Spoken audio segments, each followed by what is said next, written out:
Fala, câmara do céu! Olha nós de novo aí! Olha só, Marcos Roberto, versão review de quarentena em dose dupla. Quanto tempo a gente não fazia um review conjunto aí? Versão Quarentiners. Exatamente. Tamo aí, conseguimos, falamos que ia rolar isso, esse reviewzinho aí. E que álbum, Marcos, propício pra gente voltar a fazer aquele álbum que a gente adora, tipo de álbum que a gente adora fazer, né? Que é o segundo disco de inéditas da Kehlani, It Was Good Until It Wasn't. Pelo amor de Deus, bicho, se essa galera aí não ouviu esse álbum ainda, pra ouvir ele e depois volta. Tem que ouvir. Porra, pra poder ver esse reviewzinho aqui, porque esse álbum, pelo amor de Deus.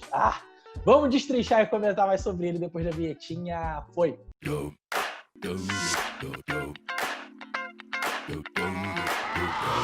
Perizinho. Opa, Marquito, fala. Kehlani, é a primeira vez que eu escuto. Eu nunca tinha Segundo álbum, 3 mixtapes na bagagem. Me conta aí a sua experiência com Kehlani. O que você traz na sua bagagem? Porque pra mim é novidade. Tá, beleza. Vamos fazer um certo background aqui de... Não só de, talvez, um pouco de carreira da Kehlani, porque é importante até esse trabalho, mas eu acho de como ela levou a carreira dela, como que ela colocava as coisas da vida pessoal dela na música. Acho que a Kehlani, ela se tornou uma das maiores estrelas do R&B contemporâneo, muito acho que por não aceitar desaforo das pessoas. Você tem ela não aceitando desaforo do público geral, da mídia, das pessoas que ela se relaciona. Ela sempre sendo uma personalidade com muita força, sacou? Em tudo que ela falava, seja na internet, seja nas suas próprias músicas, ao mesmo tempo que ela nunca deixou de lado, e ela usava isso, inclusive, para fortalecer essa personalidade com muita presença dela,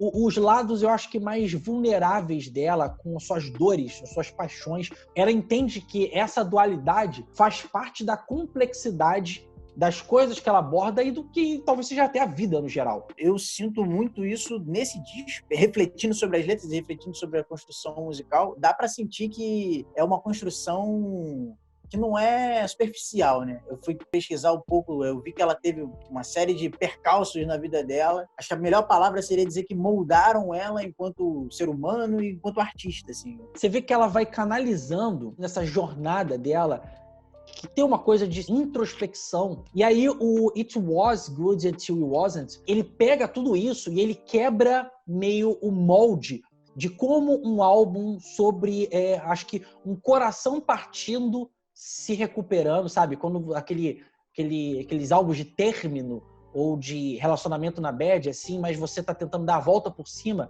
ele remodela de como isso dele deve soar, porque ele é mais amplo que isso. Oferecendo aqui 15 faixas que elas são um misto de sedosas com sensualidade. Você falou de sensualidade, eu acho impressionante, assim, como que a sensualidade, ela atravessa o álbum de fora a fora, em todas as faixas, ao mesmo tempo que não deixa de ser um álbum sério. A estrutura sonora do álbum, os detalhes que ela vai acrescentando, eles têm vários tons mais sisudos em vários momentos, que é engraçado isso mesmo. Ele me parece um pouco mais, realmente, acho que sério do que talvez esse tipo de álbum soaria, mas ao mesmo tempo, ele não é um álbum que ele quer afastar as pessoas por causa disso. Ela usa isso como se fosse essa seriedade, como se fosse uma maturidade para uma música que em vários momentos ainda é dançante, ainda é sensual, ainda é sexy, ainda é desbocada, divertida. Então, cara, é foda, é incrível. Antes da gente gravar, eu cheguei a comentar com você que eu fui resistente a esse álbum por alguns momentos, mas eu acho que é justamente porque ele começa sisudo. A primeira música, ela já é uma música que é uma coisa grave e séria, assim. Que é a Toxic que você tá falando, já pega até pelo tema e pelo nome da música. Que é uma música que fala sobre relacionamento tóxico. Ela meio que se despedindo desse ex-tóxico. Mesmo que seja umas batidas mais pulsantes, mas as sirenes que vai tendo na música ali, sabe? Você fica, caraca, esse álbum aqui me parece um pouco mais tenso do que ele parecia ser, né? Esse ex que ela tá falando no caso, porque boa parte das músicas tem a ver com esse ex, que é o YG, que é um rapper, um gangsta rapper recente, que eu até gosto bastante dele. Eles começaram a namorar em outubro passado, meio que por causa de umas imagens que caíram na internet do YG traindo a Kehlani, que levou, inclusive, a eles fazerem faixa diss um pro outro, o que é muito doido. Ela diz, inclusive, o problema não é simplesmente ele tá pegando outra mulher. Eu vi numa entrevista dela aí. O negócio é que eu descobri depois tanta mentira por trás que aquilo me abalou. E aí, ela teve, em 2016, um lance parecido com isso, de fofoca da internet, que foi quando o Party Next Door, ele publicou, ele meio que deu a entender, na verdade, num post de Instagram, que ela estava traindo o Kyrie Irving, acho que é assim que se fala, que é um jogador da NBA, né? Sendo que eles já tinham relacionado, mas eles meio que tinham terminado. E ela quase se suicidou por causa disso. Então, olha como é que ela tem um certo trauma, não só com essa coisa de traição, mas ao mesmo tempo ela tem também com essa coisa de treta de internet. E talvez isso tenha ajudado esse crescimento dela. E relacionamento. Exatamente. E aí você tem o fato dela ter sido mãe em 2019 e ainda que é a última música do disco, no dia 31 para o dia 1º desse ano, dia 31 do ano passado, dia 1º desse ano, uma rapper novinha, de 20 e poucos anos, que é a amiga dela, a Lexi Aleijai, acho que é assim que se fala, ela morreu de overdose, cara. E aí todas essas coisas ao mesmo tempo foi um turbilhão para ela conseguir fazer um disco que, inclusive, vem num momento muito propício, que é o momento de quarentena. Não, com certeza. Eu boto fé porque o que me motivou a fazer a pesquisa sobre a história do disco e a história dela foi justamente a audição do disco. Você sente no disco que ele representa uma série de sentimentos complicantes. Tem um lance da capa, né? Tem, sim. E aí, construindo nessa estética meio Solange do último disco dela, que tinha aquela linha que uma música parecia ir complementando a outra. Sim. A Kehlani consegue fazer a mesma coisa aqui, e aí chega no final, a capa do disco. A gente, hoje em dia, quando vê um disco, a gente não vê mais a parte do fundo. Ó, isso aqui é o Back to Black. Esse disco, era importante a gente ver o fundo, a contracapa do disco. Porque a capa, a gente tem aquela visão meio pin-up, mas meio romantizada, aquela coisa meio sexy ali, da visão dela ali, dela regando ali, na verdade, a água caindo, escorrendo, e ela olhando pro outro muro ali. E quando você vê o contrário, a gente vê ela por cima do muro e o fundo inteiro tá tudo destruído, cara. De que, às vezes, você tá olhando pro teu vizinho, tá olhando para as outras pessoas, para as outras coisas, sem exatamente você tratar primeiro do seu. Sua vida, suas coisas estão uma confusão, uma pandemônio, enquanto você... E aí... Pensou a mesma palavra que eu. É porque você vê que a capa, inclusive, ela dá a impressão de que as coisas estão muito bem, obrigado. Ao mesmo tempo que ela tá desejando um próximo, outra coisa. Ela tá ali curiosa na outra parada. Mas talvez essa curiosidade seja também porque o momento dela tá muito ruim e ela tá vendo o que pode vir ali pra frente, o que pode ser melhor pra ela. Eu fiquei bem de cara, assim, bem de cara. Sim. Com esse disco. Eu também. Já nas questões sonoras também, você tem alguns momentos um traço meio jazzístico também, que eu acho foda. A suavidade, ao mesmo tempo que tem uma coisa crepuscular, que talvez dá essa sonoridade mais sisuda, mais séria, um pouco mais pesada pra gente. A voz dela, que é sempre doce, é sempre uma voz com uma presença. Ela tem uma melancolia ali na voz dela, mas ela consegue carregar todo tipo de dor que é reconhecível para qualquer tipo de pessoa. Ela resgate uma sonoridade meio R&B, pop, anos 90.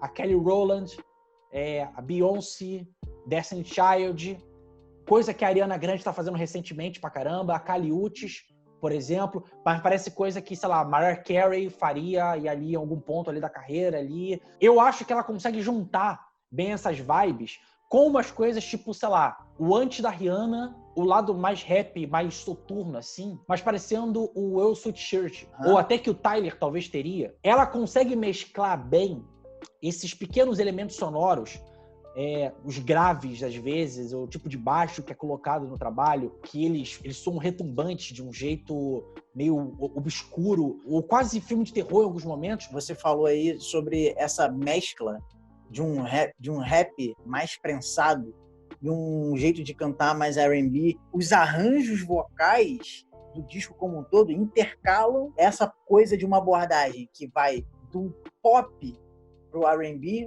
na forma de cantar, e outra hora ele sai para um rap, trap, um batidão muito, muito pesadão. E essa transição é a tônica do disco, de fora a fora, né? Você já falando de alguma música tipo Bad News, deixa isso bem claro, assim. Mas a sequência, 1, 2, 3 e 5, a música 4 é um interlúdiozinho, é literalmente intercalado. Uma faixa barra pesada, por assim dizer, uma faixa mais tensa, com uma outra faixa que vem com um beat que lembra muito o lo-fi hip-hop. Por que eu falo que lembra o lo-fi hip-hop? Porque ele vai na veia daquele beat jazzístico, mais lento, e que traz uma nostalgia, uma sensação de melancolia e nostalgia. Então ele fica indo no triste e daquele melancólico, mas que não é só o melancólico que é, sei lá, desesperançado, é o melancólico de, tipo assim, as coisas estão ruins, mas elas vão melhorar, sabe? Uma perspectiva, assim. Ele é triste, mas ele ainda vislumbra uma coisinha legal ali no fundo, né? É, exatamente. Da Kenai, eu acho que tem um pouco, vai para esse lado, porque parece que, por exemplo, a Toxic e a Bad News foi uma que eu fiquei muito com essa impressão de misto, né, do After Hours com talvez alguma música ali do Usher, pós anos 90, reflexo dos anos 2000. Sabe uma música que eu tenho muito essa vibe? Por exemplo, Water, que é uma das minhas favoritas do disco também. É uma música que Water usa meio que... música... É aqui, a 5. E aí você tem o dedilhado piano, que soa meio James Blake, meio Senfa. O próprio James Blake já participou do disco, mais pra frente a gente vai comentar sobre essa música. Tic, tic, tic, tic, um sonzinho que eu não sei especificar também. Tem um som muito difícil realmente de falar, da bateria eletrônica, do meio o sintetizador, sei lá, a batida mais gorducha, mais reverberante, a dicção dela, que é cheia de swing, que é cheia de poder, e os meio adlibs que dão uma tonalidade de prazer pra música, que é o like water, todas essas coisas juntinhas, numa música de, acho que tem pouco mais de 2 minutos, ou 2 minutos, usando até a referência a water, ela vira um mar de sensações, literalmente. Cara, é uma música que eu gosto muito, é a música com o Macego. Total, muito foda. Nossa, e o saxofone dele é é fudido nessa música. Hate the Club, se não me Hate engano. the Club, Eu que também acho o tema dessa assim, música muito maneiro também. É incrível como que tem uma coisa do R&B, do neo soul ali, porque às vezes o R&B, ele soa, pra mim, ele soa um tanto datado, um tanto década de 90 demais. Mas é incrível quando alguém consegue pegar e fazer como esses caras recentemente têm feito, o próprio Macego, ou então o outro que tá aqui no disco, que é o Luke Days, o Anderson .Paak também faz isso, acrescentando os elementos do presente, fazendo a parada soar com um novo frescor. Eu acho maneiro dessa música, como que o saxofone dele, esse jazzístico sofrido de uma noite amarga, que ele faz as notinhas, o jeito que ele coloca. Tem essa coisa de noite amarga porque é a Kehlani falando a música, como ela consegue criar coragem a partir da bebida para poder pegar uma paixão dela e transformar num flerte real. A faixa seguinte, a Serial Lover, e uma mais pro final, Open Passionate, que eu também acho muito boa, assim. Nossa, são duas músicas que tem uma vertente meio latina, assim. Não e essa música reggaeton. Open, ela é dividida em 2 partes. Exatamente, a segunda parte, inclusive, pra mim é muito The Internet, cara. Ela faz o que a gente tá falando aqui sobre o disco desde o começo. Ela começa de uma maneira, ela tem um intervalo, literalmente, ela para e ela volta de outra maneira. E aí, entrando inclusive dessa parte de The Internet, que é uma parada meio transante, meio psicodélico que faz nessa segunda parte, acho que é um The Internet com uma leve dose de anabolizante, é um pouco mais forte isso. Acho que a pressão que a Kehlani oferece aqui nesse cantar dela, os backs, do jeito que são colocados, que até permeia também boa parte da música, e isso acontece. Inclusive, esse jeito que a Kehlani canta é o tipo de jeito que, às vezes, eu sinto falta que a Cid cante mais e ela não canta. Ela se expressa aqui de um jeito que eu sei que a Cid poderia, mas parece que ela fica num tom sempre suave demais. Sempre muito... Não sei se chega a ser ablasezado, mas que ela parece... Menina, solta as emoções pra fora, cara. E aqui a Kehlani não tem pudor de porra nenhuma, ela vai soltando mesmo. E aí você tem outros momentos, cara, de, meu irmão, exuberância, assim, pro final realmente dessa música. O violão, que é meio ensolarado, assim, de uma noite tropical, de luau. Cara, essa faixa, ela é incrível. Quero citar aqui, acho que foi o primeiro single desse disco, um dos primeiros singles, que é Everybody Business. Tem cara de single, é isso Eu mesmo. adoro a guitarra deslizante dessa música e a voz dela escorrendo como se fosse néctar, doce assim, tá ligado? Mais doce néctar. É absurdo isso, foda. A Change Your Life, essa música que tem a Jane Aiko, junto com a do James Blake, talvez sejam os 2 melhores duetos que tem no disco. E aí eu vou jogar lá pro final, que é a música do James Blake, que é Grieving. Do jeito que ela usa aqui, o James Blake, eu acho que funciona de um jeito, assim, incrível. Porque, primeiro, a música não depende só do James Blake pra ficar foda. O Grieving, cantado do refrão, meio distorcido, mas a emoção que é passada nesse momento, os sons florestais, as harpas, parece que a gente, nessa parte, e ao longo de pinceladas desses sons que são colocados na música, parece que a gente está num conto de fada ao longo da música.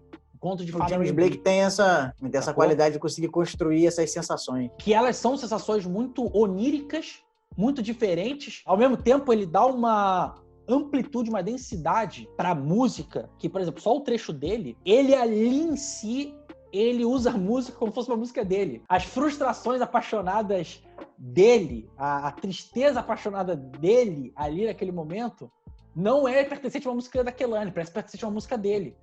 Mas, ao mesmo tempo, pertence à música dela. Um detalhe dessa música que eu acho, assim, fantástico, que é um baixo que ele soa meio sorrateiro. Parece que ele não tá tão presente, mas ele é um som que ele serve como se fosse o caminho das migalhas de pão para essa música. Porque ele é difícil de perceber. Excelente definição. É porque ele é um som que ele é difícil de perceber. Ele tá lá. Você consegue ver ele, por mais que você tenha que estar sempre atento a ele, mas a presença dele é tão constante e a presença dele também norteia a música. Não deixa você se perder, exatamente. Marcos, depois de tudo isso aqui que a gente falou, de 1 a 5, Marcos Roberto, qual nota que você dá para esse trabalho? Nota 4. Puta discão. Cara, tem muita coisa para descobrir nesse disco. São poucos outros discos que eu tive essa mesma sensação, assim, de ouvir uma vez, ouvir 2 vezes, 3 vezes, e a cada audição ir melhorando. O exemplo mais claro que eu tenho na minha cabeça é o disco da Solange, do ano passado. Começo do ano passado. Eu tenho que ouvir agora o primeiro disco dela e contemplar a Kehlani aí por um bom tempo. Cara, eu concordo absolutamente com você. A cada audição que eu tô tendo desse trabalho, ele tá crescendo incrivelmente pra mim. Queria que todo álbum com 15 faixas tivesse 39 minutos. Como ele passa rápido, como ele passa maravilhosamente bem. Eu vou dar 5 de 5 pra esse álbum. É um dos grandes álbuns desse ano. Me pegou de jeito aí. Então, camarada, foi isso. Isso aqui foi outro reviewzinho. Se você curtiu, não esquece de comentar, de se inscrever, de compartilhar esse vídeo. Se você não é inscrito no canal ainda, se inscreve aí, mostra pra família, pros amigos, todo mundo. E bota aqui embaixo outros discos, que a gente vai fazer outros discos aí que saíram, inclusive de pop, de R&B, que a gente quer falar aí. Mas fala outros discos que você quer que a gente comente aqui no canal. Tá? E outras coisas vão sair, como provavelmente é aquela coisa que eu já falei. Misto de reagindo, alguns vídeos, outros a gente vem e traz aqui pro Musicalize Indica, até pro Musicalize Review, ou Indica talvez até porque esse ficou um review bem grandinho, a gente teve bastante coisa pra poder falar desse álbum. Então foi isso, foi outro programinha, aquele beijo, aquele abraço e aquele tchau. Oi, foi.